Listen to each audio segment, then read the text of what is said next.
massive about it.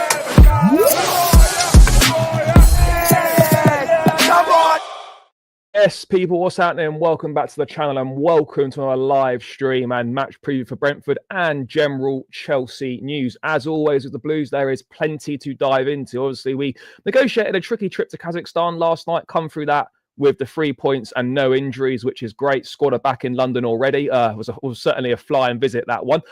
Got a tough one against Brentford on Sunday. They've won their last 3 games in a row at Stamford Bridge. However, their away form is dreadful. We'll take a little look at that. And with the January window just around the corner, things are starting to heat up on that front as well.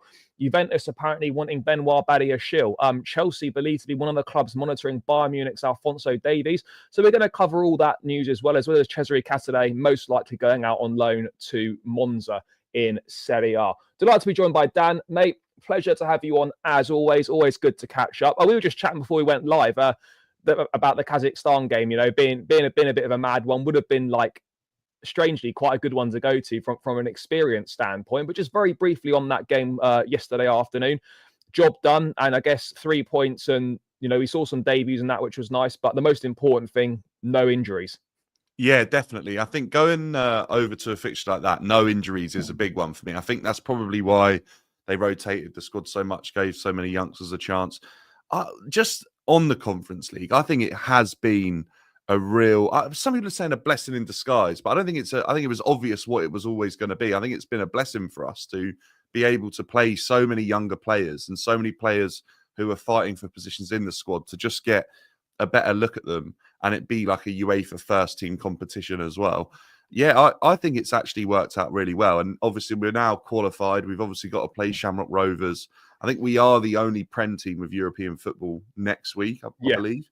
And then we don't then play another European game till March. So it's quite a big break. Yeah, so I think it's been really good. I know it's been a lower level of competition and it's been sort of easy, but it's been really beneficial for a number of players, I think. No, mate, I absolutely agree. I mean, just very briefly, I think the two standouts really for me were Sam Raksaki in midfield. Thought he was very composed. Thought he played really, really well.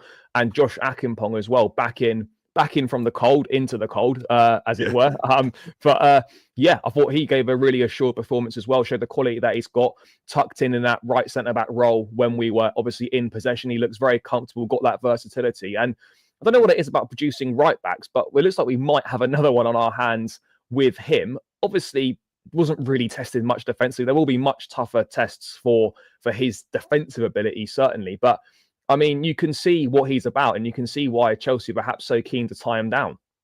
Yeah, definitely. I mean, we've spoken at length about Josh now because of the contract situation that's been going on and the fact that we always felt like this Conference League squad was perfect for him to be playing in. And I think last night he finally got his opportunity. And I actually look at it like we've wasted a bit of time there because I would have liked to have seen more. He looked really good, very, very composed, very calm. I know he's played for the first team last season as well, hasn't he? I think.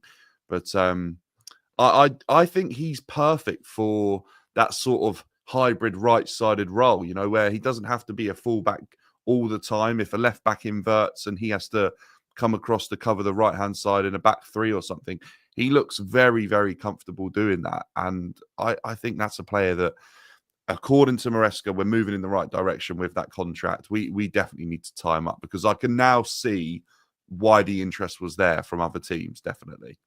It actually does pose a fascinating point in terms of obviously Chelsea are looking for a centre back. Now, I'm not saying we're not going to sign a centre back, but it does sort of throw into the mix. Hang on a second. If Akimpong is comfortable, could he potentially be a right centre back as well? I mean, you know, I don't know if he would be able to play in a back two as such, you know, in a partnership or whatever, but it does raise that question. You're thinking, well, could we maybe save ourselves quite a significant amount of money if we go and maybe try and use him as a right centre back potentially going forwards? I mean, he was unsure about pathway, which is why he was hesitant to sign the contract. He's now been convinced by a pathway by Chelsea. Now, I'm not sure what Chelsea have told him in terms of pathway, but I imagine it will involve a loan deal. But I wonder if they've told him that maybe there could be a considerable amount of minutes for him in that right centre back role. Yeah, I think it's all going to be down to what happens with probably with Disasi, to be honest with you, whether or not there's a future for him at the club, whether or not January spells the end of his Chelsea career. If it does, then I think there's an obvious pathway for Josh to come in and potentially to find an opening in this team, because we're going to have fixtures going forward in the Conference League. We're going to have fixtures going forward, hopefully in the FA Cup as well after that draw against Morecambe. So I think there's definitely a potential there for him to get in. And I do think he looks like he could be comfortable, although very young. He's the type of player that could be molded into being a fantastic right-sided centre-back and a great backup or competitor to the likes of Fofana, Disasi, those sort of players that are going to be playing in that role. I'm not sure about our right side of the defence. I feel like the left is pretty settled. I think Levi's probably got that nailed on. I don't think Levi's been unbelievable this season, but I think we're starting to see a really promising young centre-back develop. And I think, yes, there's been a couple of mistakes, but I think on Levi, I just think he is way better than he was last year. Poch stitched him up a lot last year. He's really developing. And on the right, I feel like Fofana's injury is always leaving a question mark in that position for who can really nail down that position. And Josh, if he's there and he's available, he might be able to grab that with both hands and not look back. No, mate, I absolutely agree. It's weird when you think about it, right? Because we've signed a lot of centre backs over the last few windows, and you look at it, we've only got one left-sided. Well, we've got two left-sided centre backs in Badiashile and Colwell. And then you look on the right side, yes, there's Fofana, but then the drop off from Fofana, we've talked about this before, like it's really big. Look, Disasi, credit to him, last season he actually played quite well. I think he made over 40 appearances in all competitions. He was all right. But I guess moving forward, when you look at this Maresca style of football and this Maresca system, it doesn't. I don't look at it as being suited to someone like a Disasi. And we're being totally honest, he's fifth choice centre back. Yeah. Tosin's fourth choice. But when you look at squad depth of other teams at centre back, and you look at it and you think, right, okay, Colwell and Badiashile is actually all right on the left side. I think that's okay. Yeah, Fofana, fine, but fitness issues, we don't know. We're not sure. But then Tosin, Disasi, that's not. We got to be brutally honest here. That isn't cutting it. So that's where you need to go, and on that right side, find someone else, and maybe Josh Akinpong could be that guy, and there will be others there. But it does take us nicely into a little bit of transfer news, because that's what we do best, isn't it, at Chelsea? Transfers. It would be nice if we had a quiet window, but I expect there to be more sales rather than incomings. But let's start with one which was from the Athletic. I think it was yesterday actually. And Chelsea are one club monitoring Bayern Munich's Alphonso Davies. Now, obviously, he's out of contract at the end of the season. Hasn't signed a new deal yet. I think Real Madrid have been looking at him as well. I think he's been linked with Manchester United also. He's 24 years old. It feels like he's been around for ages. But he could easily sign a new deal at Bayern. That can't be totally ruled out either. You look at him, and it's kind of the mold that would fit what Chelsea are looking to do. He's obviously 24 years old. I don't know what sort of money he's on.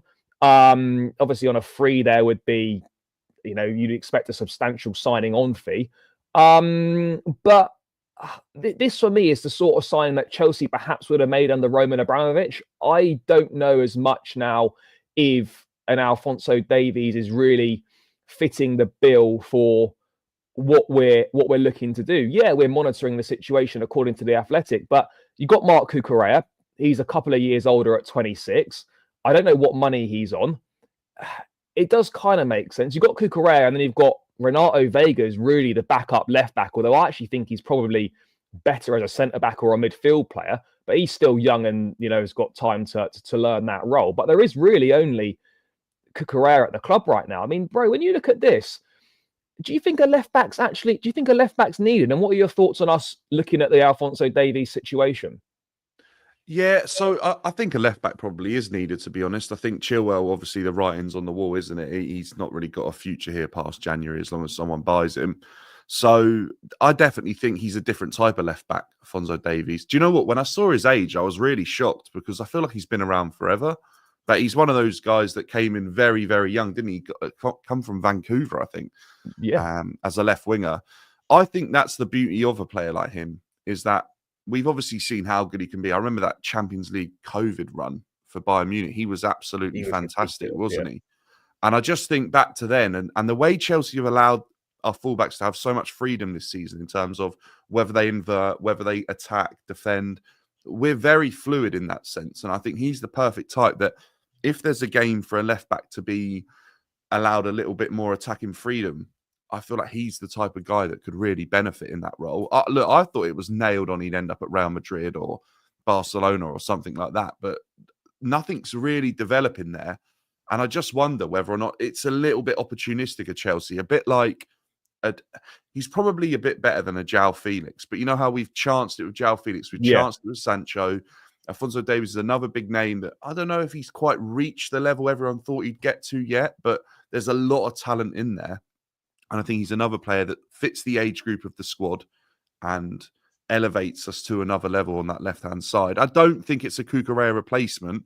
No. I just think this Chelsea squad is obviously being built in a way that there's a number of quality players in every position. And I think he just adds to that quality and is better than what we have in terms of competition for Cucurella. No, bro, I would agree. And the fact as well, like when you see that we do invert the fullbacks sometimes really high up the pitch, he's actually someone that with his attacking background has actually got very good quality on the ball. So if you had him popping up in those pockets in the number 10 in the final third, you would feel a lot more confident with someone of his quality on the ball picking up those advanced attacking positions. And look, I think this is still a very much an outside bet for Chelsea. But the fact that we are, according to the Athletic, looking at that situation, it does intrigue you. It's one that does kind of make sense. And when you look at the makeup of the squad, as we've said, there isn't really any other left backs. There's Cucurella, but then God forbid if Cucurella gets injured, it's a little bit problematic. Look, Renato Vega's a young 21-year-old kid. He was playing in the Swiss league last season.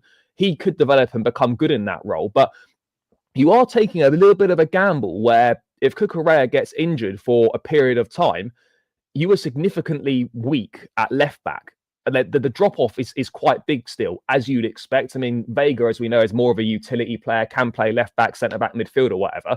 But it's not really something I've ever thought about before. But we are very Cucurella dependent in that left-back role, especially now that Chilwell is completely surplus to requirements. So look, I'm not saying it's top of the priorities, but it's got to be something that is on their mind. And when an opportunity like this on a free transfer presents itself, it would be stupid not to look at it. I mean, in terms of wages, he's probably on a lot more money than what we would be prepared to give him. He'd have to obviously be prepared to fall into line with the wage structure. But I mean, would you be a fan of this, mate, if we were to pursue it? Yeah, I would.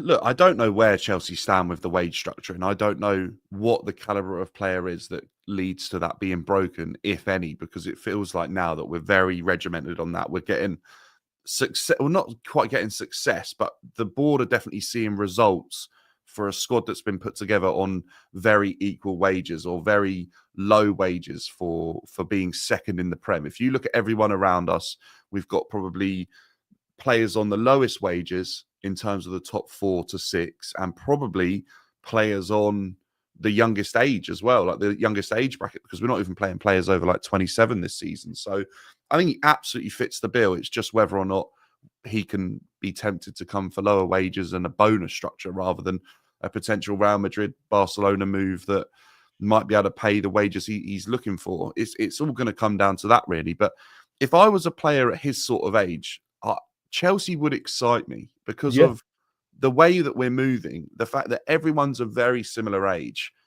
I think I'd feel pretty comfortable going into that as a player picking up a new challenge. I would almost feel a little bit more odd if I was a player of my own age going into that squad because it feels so young. I know we talk a lot about an experienced player coming into that squad, but I don't know what they're going to do if they come in, because they'll be there with they'll be like the head teacher and a load of kids running. But to be fair, I know he's only 24. He's actually pretty experienced at the top level. I mean, age. This is a thing that like a lot of people don't get, is that age doesn't equal experience. Like you've got guys that are 23, 24 that have played a lot of games. He's a regular Champions League player. How long? Yeah, exactly. He's a regular Champions League player. He's been a full international for a number of years. He's played at World Cups and whatnot. this is an experienced player. I mean, apparently, according to Jerry, he's on €215,000 a week, which is obviously right at the top end of, well, over the top end of what we'd probably be prepared to pay. But it's an interesting point. And left back's an interesting position, bro, because when you think about it, there's not that many good left backs knocking about in world football. Like, I mean, you got Cucurella, for example, I mean, off the top of my head, but you look at, I mean, Man City have got Badiashile playing there. He's a centre-back playing at left back. You look at all the top teams, there's not that many good left backs knocking about. No, there's not. There's Grimaldo's obviously quite attacking that was playing at Leverkusen, I think, last season. And other than that, I start to sort of struggle to list many more that jump to mind. I think of Mendy, who's been in and out of the squad at Real Madrid. Camavinga's had to play there at times. No one's really nailing on a position that was blessed with world-class left backs for quite some time, not that long ago. So, yeah, I think if Chelsea can be competitive and potentially attract players of the name of like Alphonso Davies, I think it says massive things for the project and the club, because he's probably a younger player that's already got a global name that people are well aware of because of what he's done in the Champions League, because of what he's done in European football at such a young age and been so exciting. If Chelsea can attract players like that, I think that only pushes us in a better direction for attracting players in the future as well. I've got to be honest as well. Like, I know we don't really think about this as fans, but it definitely comes into it from a club point of view. The guy's got great marketability, particularly if you're looking to grow yourself in North America. I mean, I don't know what Chelsea's following's like in Canada, but getting a marquee Canadian player is going to really boost your profile over in Canada. And it's also with a World Cup in 26 as well coming up very shortly. It's one of them where, that's a great marketability for that kind of player. You're looking to raise your profile, in that part of the world. But obviously you're not going to sign a player just for marketing reasons. But it's an interesting one. And it's definitely one where I don't consider us to be front runners in this race whatsoever. I think it's pretty obvious that right now, for me, I think the two most obvious ones either renews at Bayern or he goes to Real Madrid.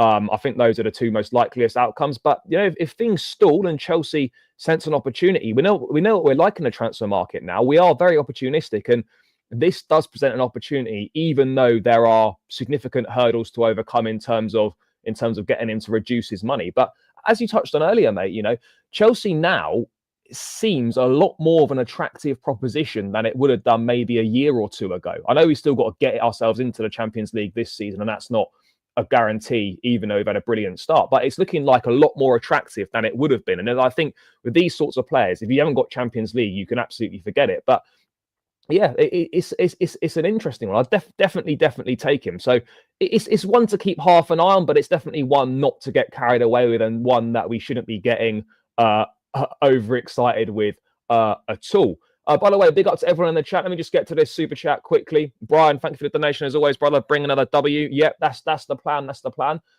We keep forgetting Alfie Gilchrist. I'll be honest, bro. I don't think we are forgetting Alfie Gilchrist. Not like, look, it's done a reasonable job doing well at Sheffield United, but I think with the direction we're going, I don't see it. Could be wrong though. Could be wrong. Texas Blue, big up for the comment, brother. Thank you. What else have we got going on here? Very briefly, links to Alphonso Davies. Great news for us. Yep, it is. We do need a left back. It's not something I've really thought about before, but yeah.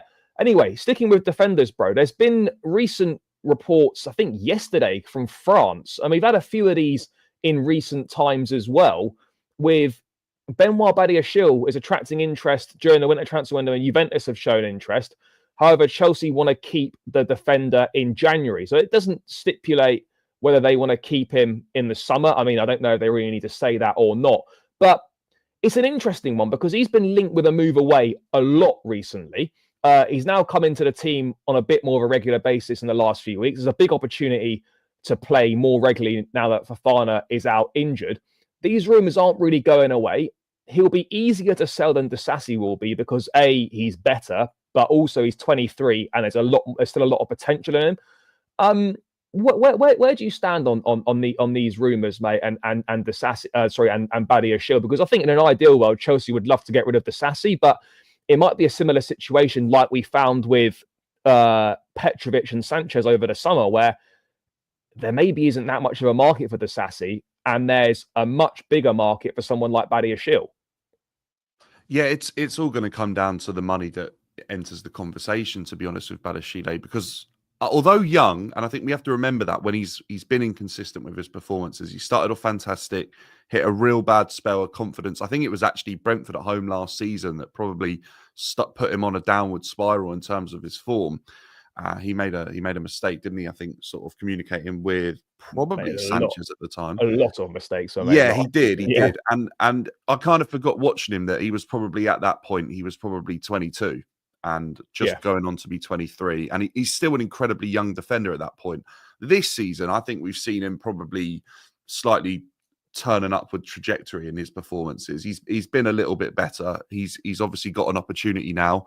But you're right, because of us not playing Disasi, I feel like we've sort of killed his market value in that sense. I mean, people are aware of what he offers, but at the same time, because of the lack of playing time, he's been scrutinised. So the more saleable option is Benoit, and because of his age and because of the potential that's there, he's definitely going to be attractive to clubs sniffing around like Juventus, other sort of Champions League sort of level clubs. So look, we have to make sure that we've got good enough players to back him up or back up ourselves defensively.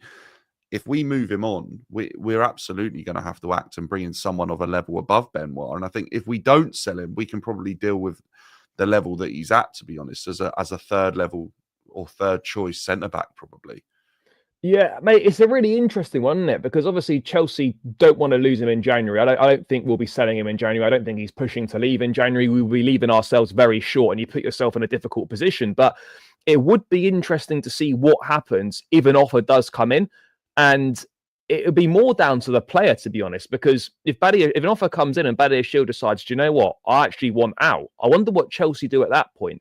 In terms, because it could be a difficult situation to manage. I actually like him. I actually think, despite his difficulties last season, there's still a lot of potential there. He's 23 years of age. I actually think he's played pretty well this season. He was good when he come on against Liverpool. He was good against Leicester. And even against Spurs, bro, I actually thought he was decent. Yes, I thought, he struggled playing out on his weaker side. But as soon as we switched the him and Colwell round in that second half and played Colwell on the right, him on the left, he was a lot more comfortable. He didn't have an issue defending on the right side. But obviously, playing out from the back, he's not as comfortable playing off his weaker foot, whereas Colwell is a lot more comfortable at that. I actually thought he had a good game against Tottenham. I think he's been pretty good for us every time he's played this season. But at the same time, you look at it, and if I was him, you've got the World Cup coming up soon. Am I going to play regularly at Chelsea? Am I happy being a third choice centre back where I'm just going to play every so often? These are questions that he would have to ask himself. But I wouldn't be prepared to give up on someone like him just because I still think he's actually a good centre back, and there's a lot of potential there as well. I think it would be a mistake to get rid of him. Yeah, definitely. I just for me, I'm in the same boat as you. It's if we do move Badiashile on, we have to be bringing in someone that, for me, says it knocks either Fofana or Levi Colwell down a peg, and we elevate the defense rather than bringing someone of the same sort of level to Badiashile. To be honest, because I don't know. I don't feel like there's too much of an issue with Badiashile this season that we need to be sort of forcing him out. So I don't think Chelsea are going to be picking up the phone trying to sell him. I actually think they'll be doing the opposite with... I'm not sure I agree with that. I think maybe last season, yes, the performances were questionable, but it's not weird for a young defender to have inconsistencies. No. It takes a while. So, yeah, look, it is what it is with Badiashile. If he goes, he goes. But then I expect Chelsea to recruit at an even better level than they did with Badiashile. No, mate, I absolutely agree. I just think in January, you just leave yourself too much work to do. Unless you've 100% got someone lined up, then it doesn't make any sense at all to be moving this level of player on to then leave yourself with a mountain of work to do in January. It just doesn't make sense. I mean, look, we might sign a centre-back in January, but I think the plan is probably we're going to just wait till the summer and sort all that stuff out there. I mean, look, if any centre back's going to leave in January, I think it'll be Disasi. But again, it depends what level of offers come in for him. But I think we have to be careful with what we're doing here. I think, it's a long season. There's a lot of games. We've got the Club World Cup next summer. Let's just leave him be for this season and then reassess in the summer. But you don't want to leave yourself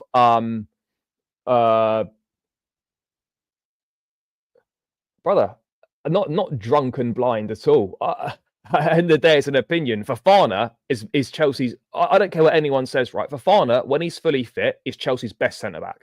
He's a very, very good defender, very good centre back. Levi Colwill is 21 years old. He's someone that's growing and developing. He's done very well this season. Badiashile is not a bad player, by the way. Did he struggle last season? Absolutely. Did he make mistakes? Has he played badly this season in the Premier League? I don't think he has. People will look at that first half against Tottenham. He didn't defend badly. He struggled playing out off his weaker side. But as soon as they switched in the second half, I felt that he had a reasonable game. So yeah, look, people have got different opinions or whatever, but I just think it's nonsense to suggest that Fofana is not a good centre back and that Badiashile can't contribute to this Chelsea team in some way. I mean, it's the same trail of thought with people like after the West Ham game right at the start of the season. Oh, Tosin's miles better than Fofana, blah. No, he's not. No, he's not. But yeah, anyway, what will be will be. Let's wait and see what happens on that front. One more bit of transfer news, bro, before we move into the game itself a little bit. One that's expected. Cesare Casadei looks like he's going to go on loan to Monza in Serie A. Makes sense. Obviously, he missed the game yesterday because he was suspended, got sent off against Heidenheim. He should have left in the summer, really. He decided to stay. There's no long-term future for him. This kind of makes sense, doesn't it?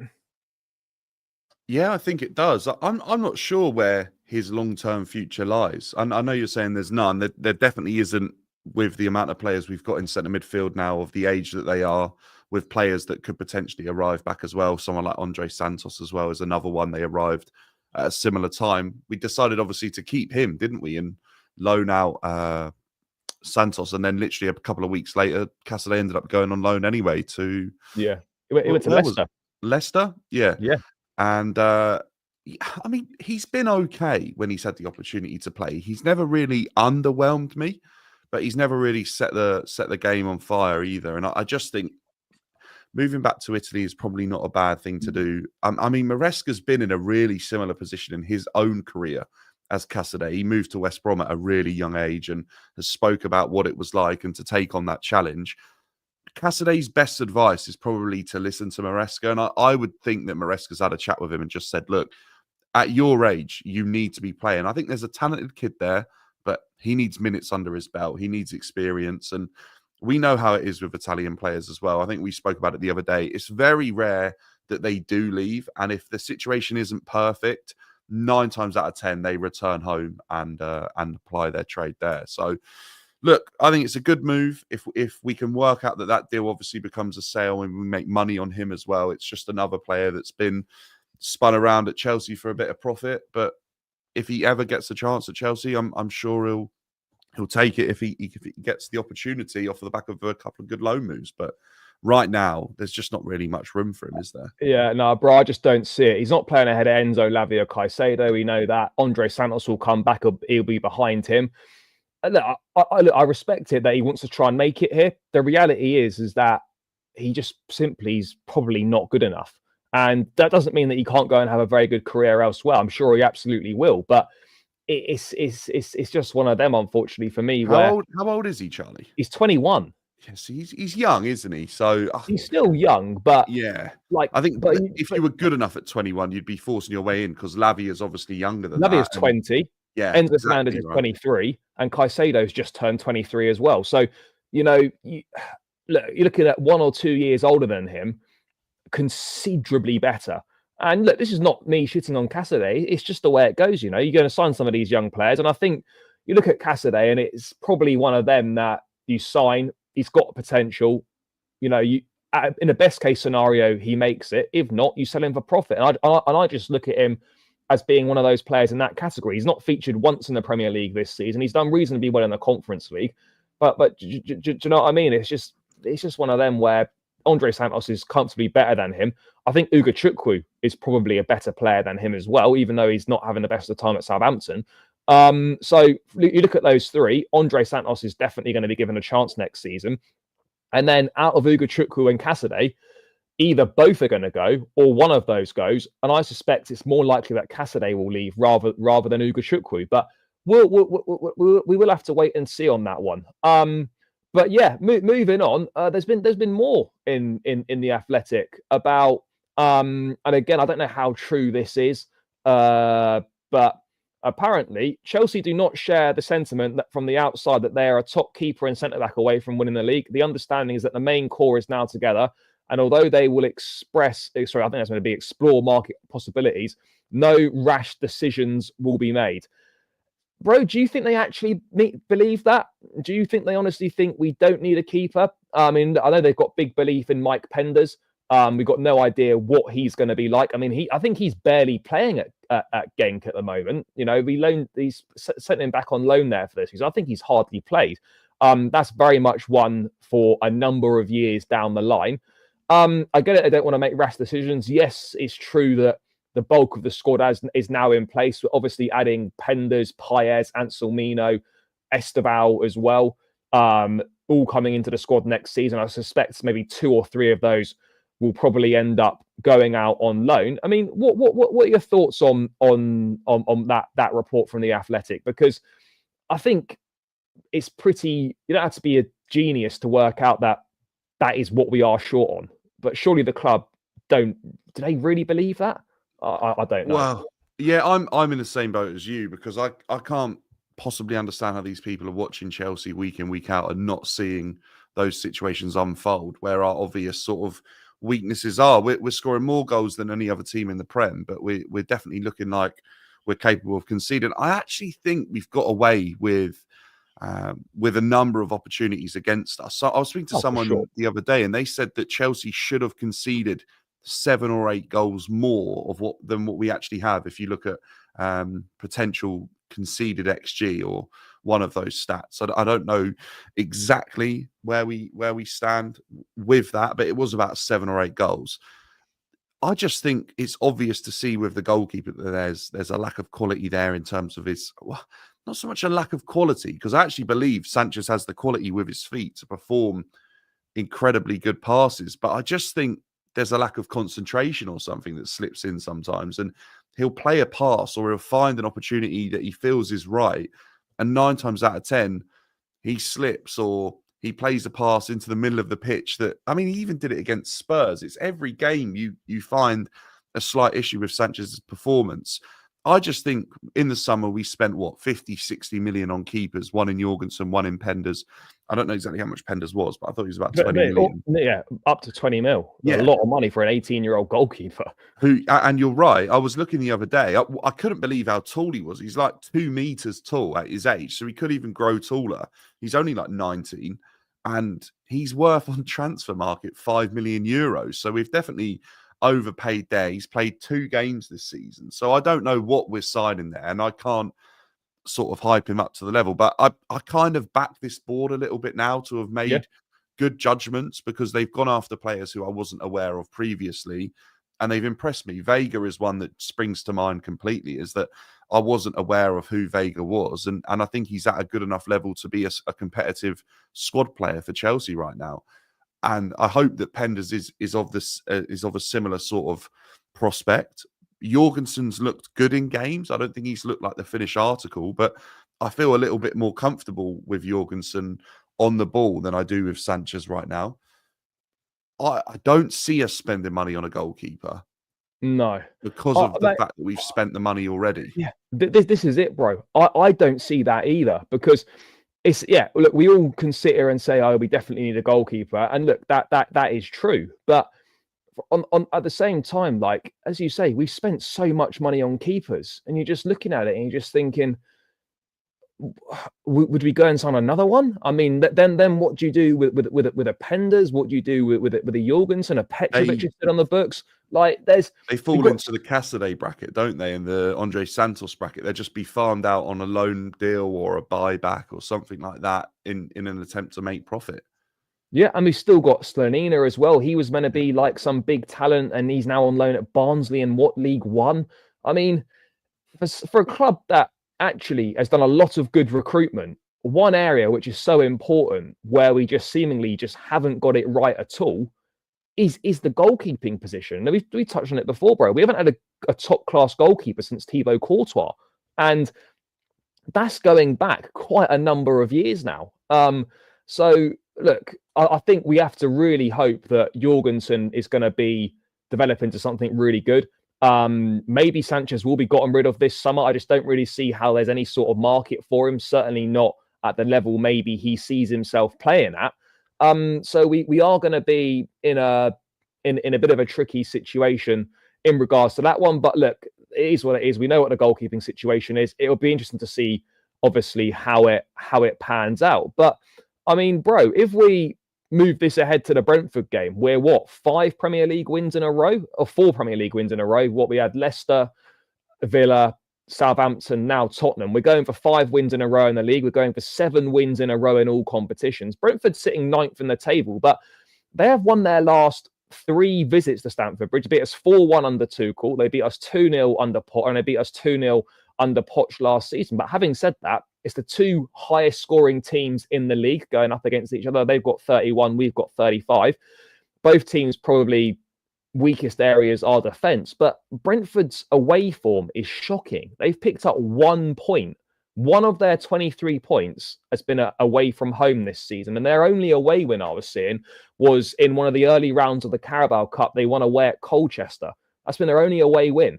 So you sort of have to feel a little bit confident with how we're playing, and obviously with their away form, but that's got to change at some point. They've got a good record against us. Even at their place, we don't win very often. Even the last time we did win there, with Mendy had a worldie in goal, we probably should have lost that game. So Brentford are a bit of a bogey team, and Thomas Frank linked with a job over the summer. It would be typical, wouldn't it? We're going well. Frank comes to Stamford Bridge. Brentford make it 4 in a row, get their away form back on track. I mean, this for me is a game that I've looked at in this run, and if we can win this, that would, I know it might sound a bit weird, but that for me would highlight a significant step in progress. Yeah, I completely hear what you're saying. And just to add to it, the last time Chelsea won 6 on a bounce was under Tuchel in 2022. And the game we were going for 7 in a row was this Brentford fixture. And we ended up losing 4-1. Yeah, fuck's sake. So this is an incredibly weird fixture that seems to throw itself up at random times. Brentford is just as unpredictable as the Spurs game was for me, because you just don't quite know what's capable of turning up. At home, they look very, very good. They're capable of scoring a lot of goals, which is weird because it never feels like you're going to a fortress when you go to the community stadium. But for some reason, they're dealing with it there very, very well this season. But away from home, yeah, you can see their frailties. And look, I think this is a different Chelsea side to what we've seen in recent years. And I think Maresca goes about it in a different way.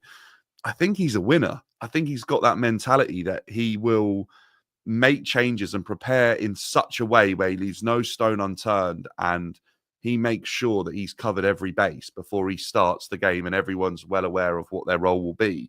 Whereas I think in previous games against Brentford, you can see that we've underprepared for that fixture and not been aware of where their strengths lie.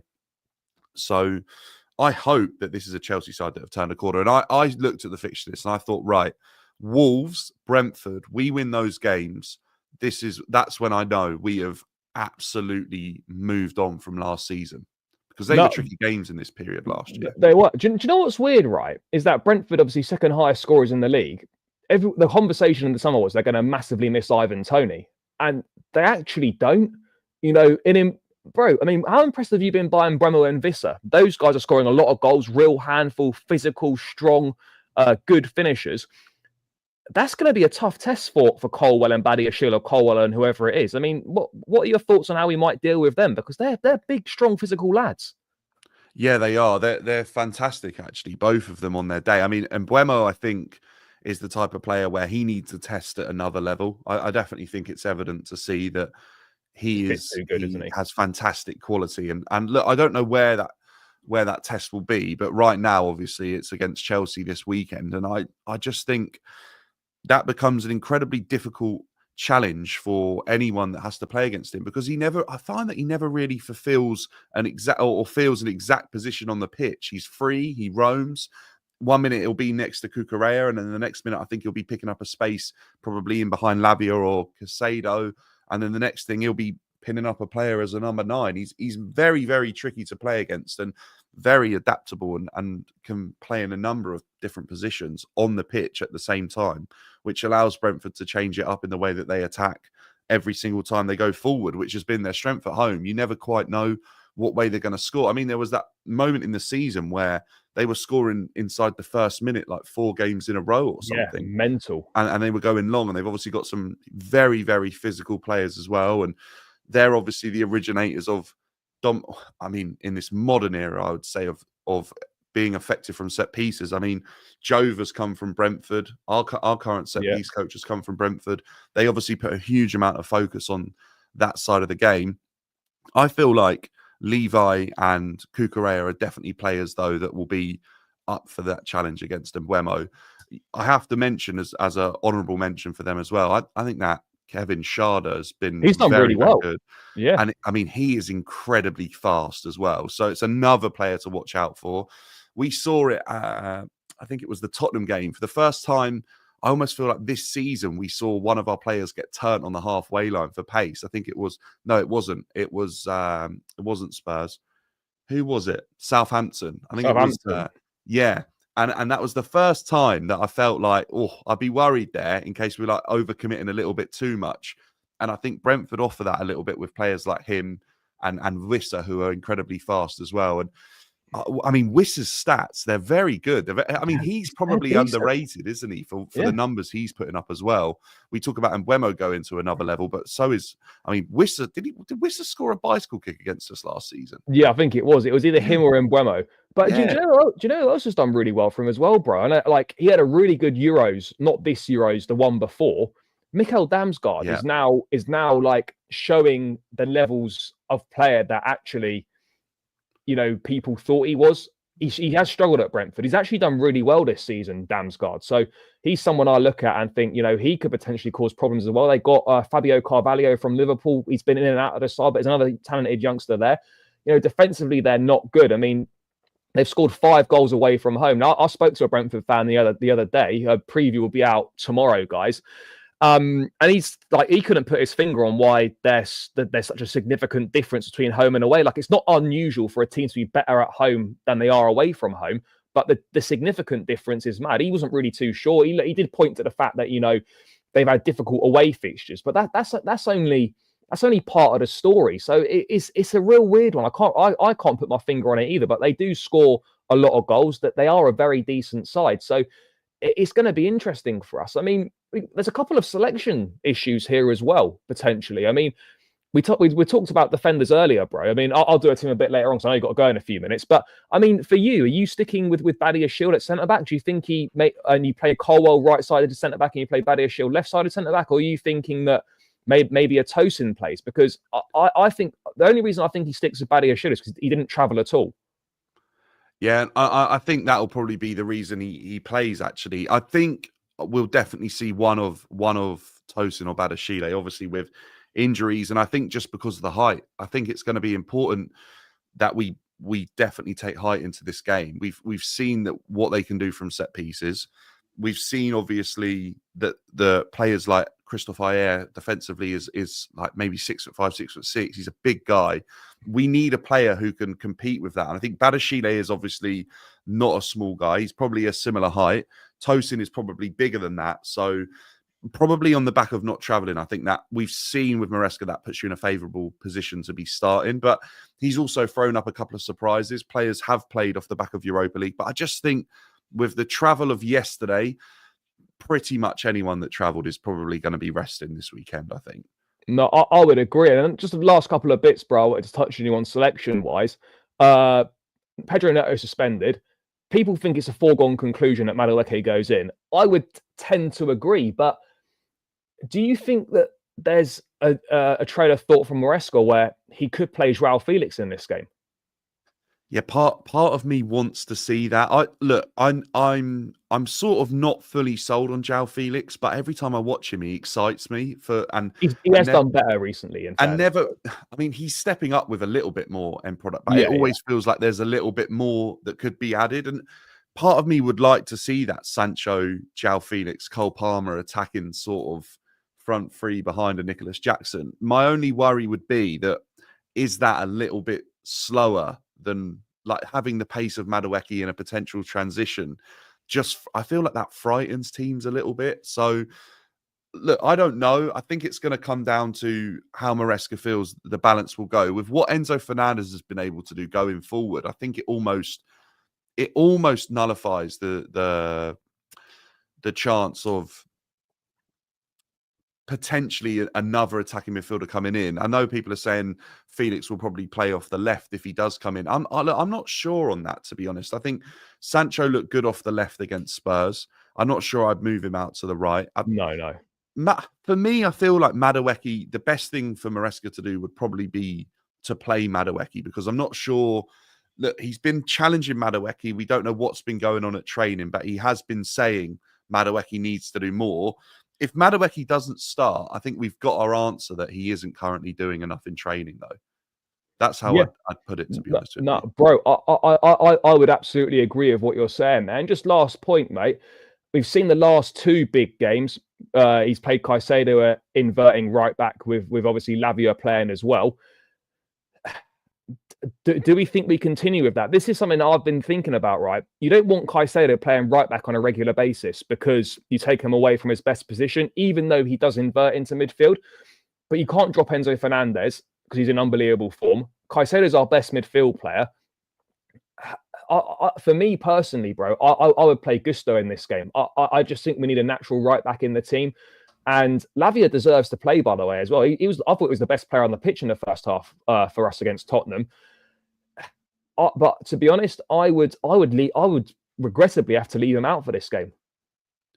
Yeah, look, I actually don't mind that system, and I think there's a time and a place for it. And I actually don't think I think we would have gone on to win that game. I think the fact that the mistakes happened and we conceded 2 goals meant that Maresca felt like he had to get control back of that game because he couldn't allow us to be a little bit more vulnerable in that position.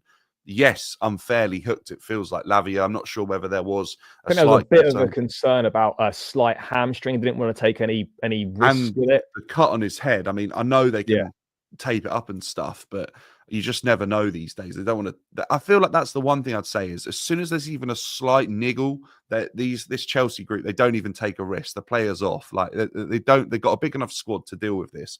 Look, if Lavia misses out on a game, he misses out on a game. We've just spoken about how young he is.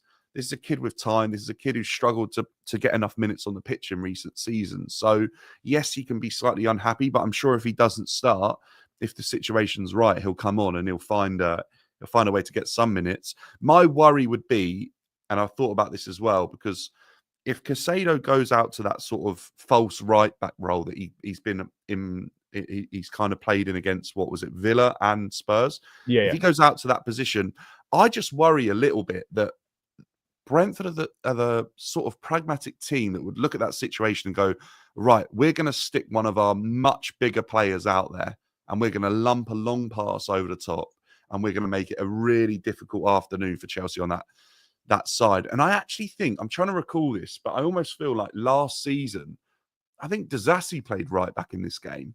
And I think I think he did, mate. in the home fixture, definitely Yeah. not away. I think Gusto moved out to right back against them and got an assist actually for a good goal.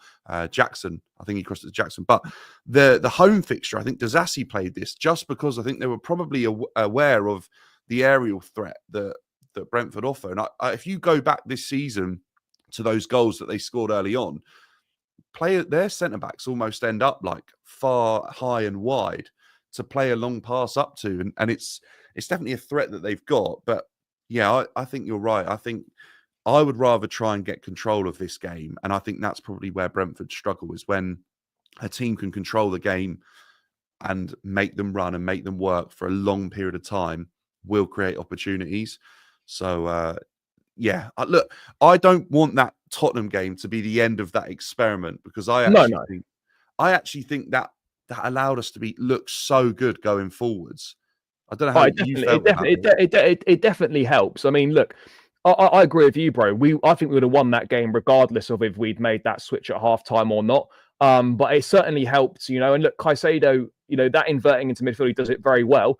But that second half, particularly having Gusto there, that attacking outlet and him overlapping and underlapping or whatever, that like him and Pedro Neto were having so much joy down that right hand side. And for all Caicedo's qualities, you don't get that with him playing at right back. Yes, he burst into the box to win that penalty, and he can do that. But I'm with you, bro. I don't want that to be the end of seeing that. I just don't think it should be something that we're seeing on a regular basis. And right now, we've seen it in 2 of the last 3 games. I just don't think that should be like a long-term plan to use him in midfield. But to use him at right back. But we'll have to wait and see. Look, if we're winning and whatnot, I'll be honest, bro. I'm happy either way. If he plays there again, I don't hate it at all. And if he plays in midfield and Lavia's on the bench, no problem. It's great options to have. And I'd much rather be in this position than thinking, oh fuck, we've got to play so and so, and it's damage limitation, and we got to kind of hope for the best. So it's just really nice to have those options again. But yeah, bro, I know you've got to shoot off now. Thank you so much for your time as always, brother. Pleasure to catch up. Are you at the game Sunday? No, I'm not. I'm not at the game Sunday. No. Fair. But yeah, mate, absolute pleasure coming on. I always love it chatting about Chelsea. We're in a good place at the moment, mate. So it feels good, bro. Do you know what's weird? It's mental. We haven't really spoken about anything negative in regards to Chelsea for the longest time possible. It's great. Yeah, because I mean, Maresca he's definitely doing something right. He's definitely what I think he's doing is he's transforming the fan base's opinions on football. He's actually letting Chelsea fans believe that we can play genuinely exciting, good football and it not have to be boring and slow, because I think we've had managers in the past that have tried to do this, but they've not gone about it in the right way. Yeah, no, I agree, bro. Mate, let the people know where to find you if they don't already know. Yeah, it's just at BDB Dan across all the socials, YouTube, TikTok, all those sort of things, just chatting about Chelsea and football in general. But like I said, pleasure to be on. Hopefully we get a result in this bogey match at the weekend, and we'll see where we go from there. No, absolutely, bro. Pleasure to have you on as always, mate. Take care. Catch up with you soon, brother. Guys, I'm going to carry on. We're going to go for a little Brentford team. Yeah, we're going to have a bit of a chat. Guys, make sure you subscribe to Dan. He's a top guy. Loads of great content on his channel. It's tagged in the title. Make sure you go and show him some love. People, 131 in the building, only 64 likes. That's poor. So we're going to run these likes up. We're going to get this to 100 likes, guys. Make sure you are smashing that like button. It's free. It takes seconds to do. And please subscribe to the channel if you are new round here as well. So yeah, guys, run those likes up. Let's get this to 100. Subscribe if you're new round here as well. We're within touching distance of 14,000 subscribers now. Let's say hello to a few people in the chat and we'll get cracking. Yes, big up, brother. Hope you're doing well. Yes, big up, big up. For sure, but also the correct amount of patience. Yes, up the Chelsea. Yeah, no, he is. Alphonso Davies has said that he's a Chelsea fan in the past. He's, that's always good news. Always a good thing to hear, guys. No doubt about it. Thank you, brother. Thank you. Yes, 7 p.m. on Sunday. Not ideal whatsoever. But people, let's dive into a little team then. I know we've got Dan's thoughts on a few selection issues and we had a bit of a chat about it there. But let's talk about the team that is going to face Brentford. Obviously, we know there's no Pedro Neto. That is the only absentee for this game, obviously, apart from Reece James. There's not been any further updates on anyone else. Joao Felix, missed the trip to Astana with a knock. I don't think that knock is anything to be concerned about whatsoever. It's probably more a case of I don't want to travel. So yeah, we're gonna see what happens with him and whether he starts. But is there any away days I'm going to miss this season? Yes, there is. I'm not going to be at Everton. I won't be at Everton, unfortunately, which is a shame because I'm going to be away. Other than that, hopefully not, bro. Hopefully not. But sometimes, that thing called life gets in the way and it's not always possible. But I will be at as many of those. I'll be at as many games as possible this season, but I won't be at Everton because, I will be away for that one. Put Gusto at right back. Yeah. Right. We're going to get into the team, guys. Let me know your thoughts in the chat as well about a potential team. Let me know what you lot are saying. Obviously, it's going to be Robert Sanchez in goal. We know that, which is a shame, but it is what it is. I don't know what it will take for Jorgensen to get the nod between the sticks, but that is unfortunately where we are at right now. In terms of the back line, then, I think obviously Mark Cucurella at left back. Hopefully he's got his boots on from the start and not his ice skates for the first 15 minutes. He'll definitely play at left back. I would actually play Badiashile on this left side because he's obviously stronger off his left side, and Colwell's obviously better off his weaker side than Badiashile is. I don't think there's any need to switch this pairing. I don't think you're going to bring a Tosin in, particularly with the fact that he played and that travel as well. So I think it'll be Badiashile and Colwell. That's what I would go with. But having them the opposite way around, like Maresca had in the second half against Tottenham, that's the partnership that I would go with. I don't see any need for I don't see any need for that to be changed whatsoever. And then the right back situation, we just touched on it then in me and Dan. I look at that as a situation and I think, yeah, okay, this is one where I'm looking at it and I think we are going to need. I would like to see Caicedo in midfield. I think Lavia regrettably misses out in my preferred team, even though I wouldn't mind if he does play. But I would go the natural right back of Malo Gusto. And then we find ourselves in a situation where we have the box midfield. So Cucurella obviously inverts into midfield. So it ends up looking like this. In possession, obviously. So you then have Badiashile comes over to play left centre-back in a 3. Colwell playing central centre-back. Malo Gusto obviously playing in that right centre-back role. You then have Enzo Fernandez here. So you have Enzo and you have Cole Palmer.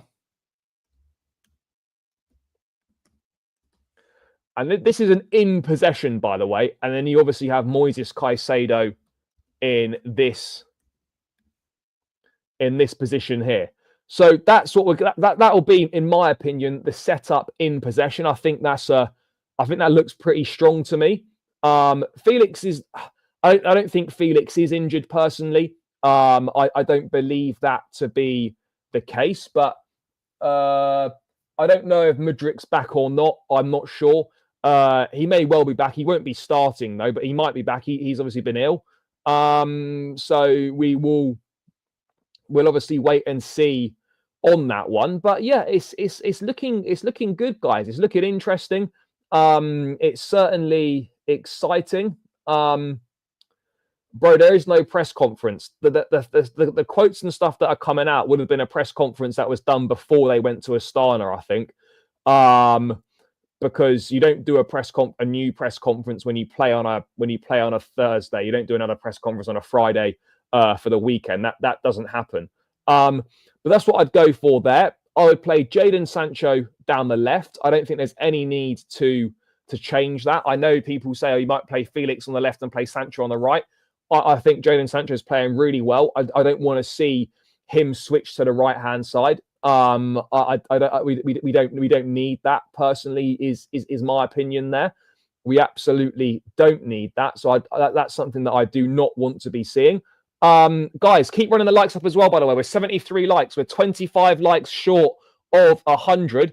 But we've got 100 in the building still, guys. So make sure you are running it up. Make sure you subscribe to the channel if you are new round here. We're not a million miles away from 14,000 subscribers. We are getting very close, people. We are getting very close. So make sure that you do subscribe, guys. We're not a million miles away now. Over 100 people in the building. So please keep smashing that like button, people. I would really, really appreciate it. So make sure you are running it up, guys. Run it up, run it up, run it up.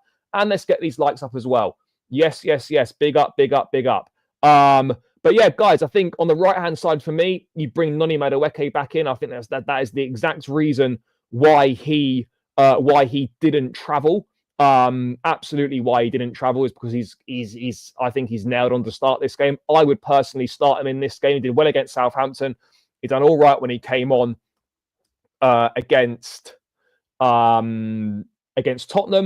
And then I play Nicholas Jackson through the middle. I know Jackson wasn't happy with his performance against Spurs. I actually thought that he actually did quite well. But you know, we need to get him back amongst the goals. A goal would do him the world of good. So let's hope that he can get one of those. I'm sure he can.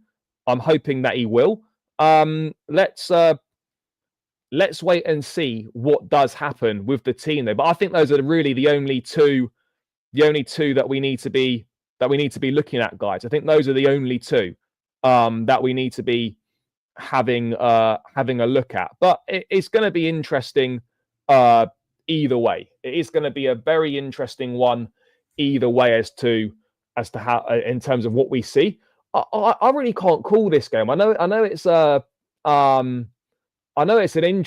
interesting one, but it's one of those where, in theory, this should be a foregone conclusion and a Chelsea win. But it's very difficult to tell. I don't think so, no. But personally, I think it's more beneficial for us to have a natural right back in the team than not to have one. So I think regrettably for me, Lavia misses out. Fair enough. And look, it's a potential option there, but it's not an option that I see being used personally. But look, this is a game that we absolutely should be winning. There's no doubt about that in my mind. Of course, it's a game that we should be winning. We know that. Hopefully, Jackson will score on Sunday. Yeah, I hope so. I think we need more fireworks up front. Brentford low blocks not easy to unlock. No, I didn't have a problem. I haven't got any issues in terms of us creating chances. I think, we'll be very strong there. I don't see that being an issue whatsoever, guys. I really don't. I don't really see us having too many problems there at all, if I'm being totally honest. But yeah, look, we'll obviously have to wait and see what happens with that one. But yeah, I'm looking forward to this game, and it will be a game that will show how far we've come as a team, given their record. I've got a feeling this game ends 2-2. Hopefully not. We should be winning. No, I don't think we will. And to be honest, when you've got the two highest scorers in the league facing off against each other, you probably wouldn't expect there to be a clean sheet. But as long as we win, the clean sheet would just be a bonus. For me, the most important thing is winning. That's the most important thing for me. Let's make sure that we just win. Win. That's the big thing for me, guys. Look, clean sheet, yeah, sure. I would like that, but I don't see it happening, to be perfectly honest. I think Brentford will get something in Buemo, Visser, decent. Sanchez will make another mistake. Hopefully not. We should win this early. If we keep this until the last minute, we could easily lose points. Look, this is a game that we could lose points in, guys. I'm absolutely not denying that at all. Absolutely not denying that. This is a game that we could easily drop points in. I 100% agree on that front. Yeah, the Brentford away record's not good, but you also have to look at the games that they've played away from home, and that doesn't excuse it because obviously their record is poor. But you do have to give credit to the games that they've played, and they've played some difficult games away from home, played some real difficult games away from home. So I think that's something that you have to give credit to, is that they're having some difficult games. Man United, Man City, Spurs, Villa. They've been some difficult away games.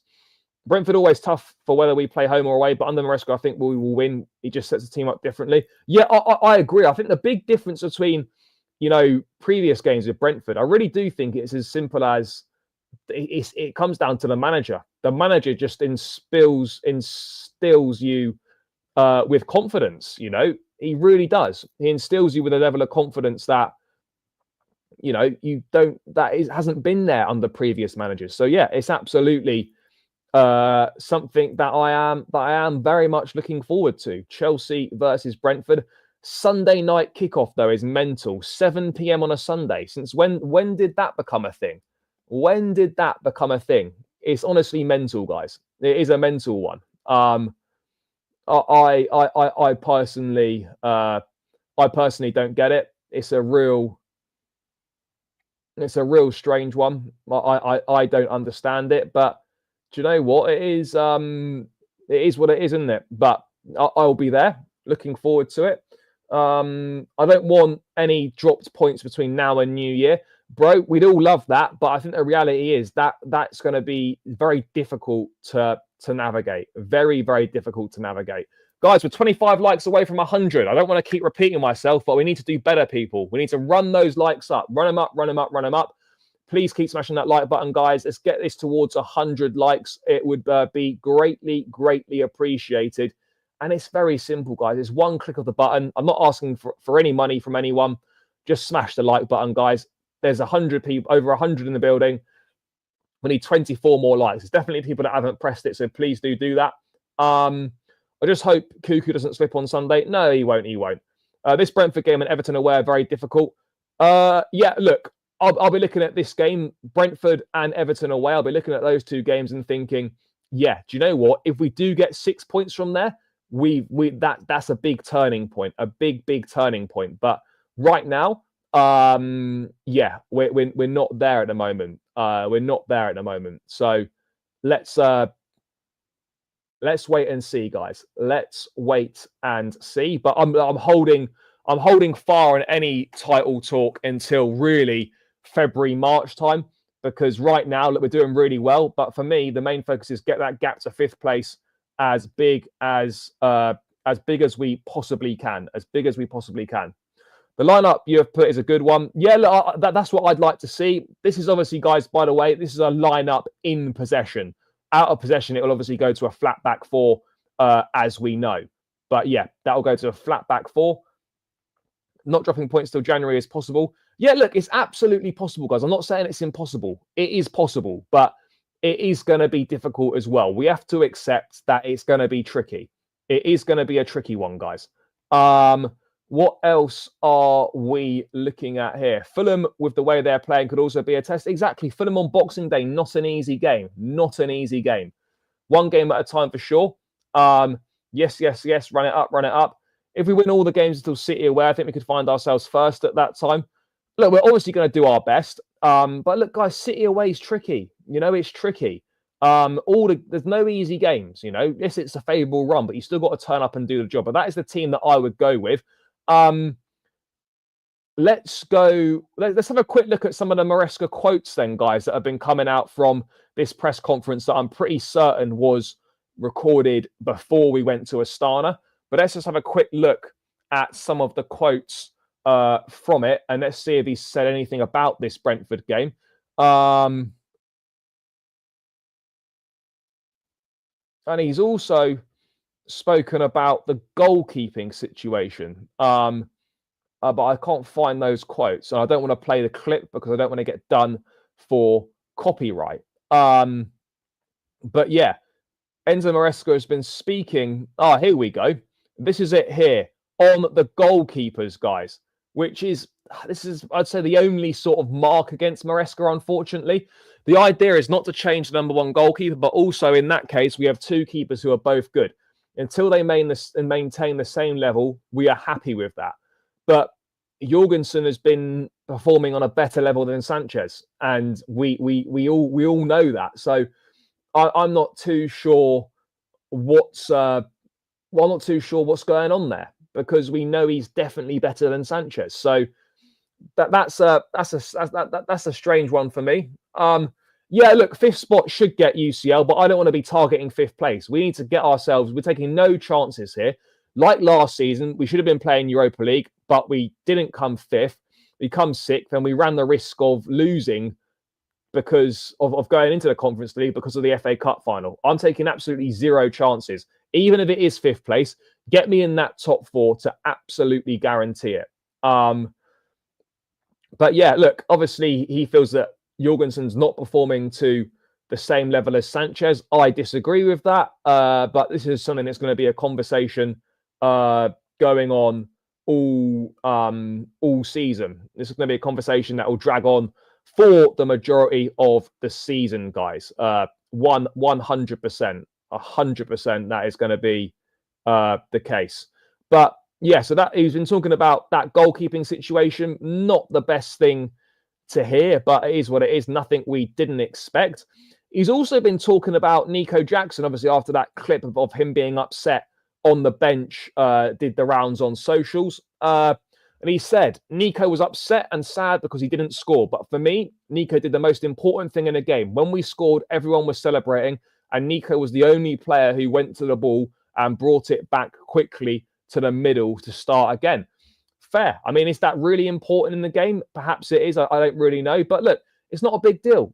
He was upset because he didn't score and he wasn't happy with his performance. As I said at the time, I don't know why that was made out into I don't know why that was made into such a big deal. It's always a strange one when those sort of things are made into such a big deal. But yeah, it is what it is. So that was Maresca just sharing his thoughts on that one. What else was there from him in this? And just a quick one about the fans on Sunday as well. We'll just bring that one up. We need our fans for Sunday's game. We need them behind us because I have a feeling that it will be a very tough game. It's a game that can be decided by tiny details, so we need to pay attention. That's the thing. We've got to fully concentrate, guys. We must concentrate fully on this. And look, I think we absolutely will concentrate fully on this. And it's a game that I'm excited for and that I am looking forward to as well. But we've got to be absolutely on it. We can't just look at Brentford's form and think this is a foregone conclusion, because it absolutely isn't, guys. It absolutely isn't. It is far, far away from being a foregone conclusion, this one. I respect Nico after potentially avoiding Enzo's yellow card. Yeah, exactly. Jackson getting the assist there, pulling his shirt back on when he was going to take it off. You could understand why he might have taken it off, because, you know, it's a huge, huge moment in a derby. We've just gone 3-2 up. But yeah, it's an interesting one, guys. It is an interesting one. One that I certainly, you know, hoping that Nico does get on the score sheet against Brentford. It would be great for him. It would be great for his confidence. So yeah, let's hope that does happen. But look, at the end of the day, whoever scores, I'm going to be happy. And as long as we get the 3 points, I'm also going to be very, very happy as well. And he's obviously been talking a little bit more on a title race as well. I don't know why every time he keeps getting asked about the title race, but it's annoying. It is a bit annoying. But he says that Chelsea don't have the same smell of being in a title race that he's felt before. So there we go. I agree with him. We're not there yet. We're not there yet. Let's just focus one game at a time. That's why I don't want to look too far ahead, because when you start looking too far ahead, you then start losing focus, you know, on the next game at hand. If you start looking ahead to games, it's no good. You take half an eye off the ball in upcoming games, it's no good, guys. Absolutely, it's no good. So that is something that we do need to improve on. So yeah, guys, make sure you are smashing that like button as well. We're 82 likes. There's 90 in the building now. I'm going to go for about another 5 minutes or so. Let's get this to 100 likes, guys. It's 18 more likes. We're closing in now. Please run up the likes. Let's get this to 100 likes, guys, because that's the minimum target, and you guys are normally very good at doing that. So let's make sure we end the week on a high as well. So smash the like button and subscribe if you're new around here. Defense would need to have a boost during the January transfer window. Look, if it's possible to do something, but it needs to. We need to look at, you know, there's no point bringing someone in unless we can get someone out, because we've already got a lot of centre backs. So we do need to move someone on if anyone's going to come in. We had this same experience during Lampard's first season. Yeah. All I care about is this season getting back into the Champions League. Yep, for sure. good at going back to Maresca's man management. Under him, we don't lose.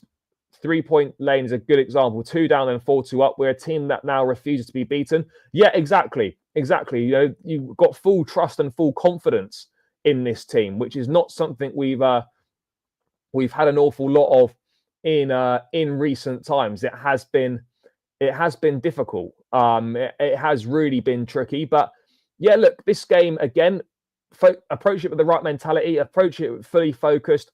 If we play our best football, we'll win. I've got no issues with that. Play our best football, and we will definitely win this game. So that's what that is exactly what I'm hoping for. We're going to turn up. We're going to play our best football, and that should be more than enough to see Brentford off, in my opinion. But we're going to have to wait and see, guys. We are going to have to wait and see. But yeah, I think it's more than enough to see them off, guys. More than enough to see them off. So yeah, bring it on. Bring it on. Let's bring on the bees. Hopefully we're not going to get hopefully we're not going to get done. But this is an interesting stat here. Most goals from open play this season. Most goals scored from open play this season. Chelsea 27, Brentford 24. So yeah, we are the top 2 scorers in the league, and the top 2 scorers in the league from open play as well. So that means that Chelsea have scored. We've scored 9 goals from set pieces. I presume penalties and free kicks are set pieces, so you can take maybe 3 of those ways. And we have scored a few goals from set plays this season. Yeah, we do. It's mad. Brentford will be a physical battle. However, as you say, if we play our best football, we should win. Yeah, absolutely. You know, absolutely. If we play our best football, then I'm confident that we win this game. We just got to be fully concentrated like orange juice. That's what we got to do. What is your score prediction? I'm going 3-1. Yeah, guys, that is a good place to round it out. People, get your score predictions in the chat. I want to hear what you guys are saying about this game. Score predictions in the chat, guys. Let me know your thoughts, people. Let me know your thoughts. Score predictions in the chat. We've got a 3-1 from Dan. What are we saying? What are other people saying? For me personally, that's what I also feel. I think this is going to be a 3-1 game. So yeah, get your score predictions in. We've got 2-0, 2-1, 4-1. We are due a win against Brentford, by the way. But yeah, guys, keep your score predictions coming in. I'm going to go for a 3-1 Chelsea win. That's what I'm feeling confident with. That's going to be what that's my prediction, guys. 3-0 Chelsea. Fair enough. Any more score predictions coming in, people? It would be great to hear them. So please do let me know in the chat. Please do let me know. We've got any more coming in? We've got a 2-0. I don't know what happens to Brentford when they face us. They were absolute trash against United at Old Trafford and against Spurs, but against us, 3-0. Fair. Yeah, they've won their last 3 visits to Stamford Bridge. We've drawn our last 2 visits to the G-Tech Stadium. So yeah, you know, it's not been a happy hunting ground for us against Brentford, but that needs to change, guys. That does need to change. But yeah, we've got a 2-2. Oh, hopefully that doesn't happen. It would be poor to drop points in this game given Brentford's away record, but they are a little bit of a bogey team. But yeah, guys, any last minute questions in the chat about anything before I round this one out? That would be that'd be nice to hear. So please, any questions you got last minute in the chat, let me know.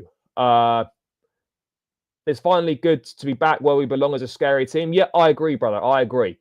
2-1 Chelsea. Yep. I don't see why not. Do you think we'll sell Disasi and Carney? Disasi will be sold, I think, in the summer. Carney, yeah, he will go. Maybe goes on loan in January, but I think he definitely leaves in the summer as well. Guys, I'm going to round this one out here. Big up to everyone that's tuned in this lunchtime. Greatly appreciate it. Big love to Dan, as always, for jumping on. People, make sure you smash that like button on the way out. We're not quite at 100 likes, but let's at least get this to 90 likes on our way out. We are on 85 right now. So please do smash the like button on the way out, people. Chilwell going in Jan. That will be the plan. Whether there's any suitors or not remains to be seen. But yeah, guys, Big love for tuning in. Make sure you smash the like button on the way out. Run it up, run it up, run it up. Let's get this close to 100 likes as we can.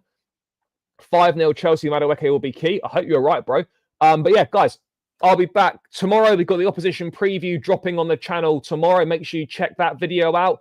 I'll be back on... Maybe I'll be back again live tomorrow, potentially, if there's any news. But the opposition preview is definitely dropping. And I'll be back Sunday with the match day vlog. So make sure you stay tuned for that content. Big love, guys. Smash the like, subscribe, all that good stuff. Enjoy the rest of your Friday. Have a great day tomorrow, guys. Up the Chelsea. Peace out. And we are out of here.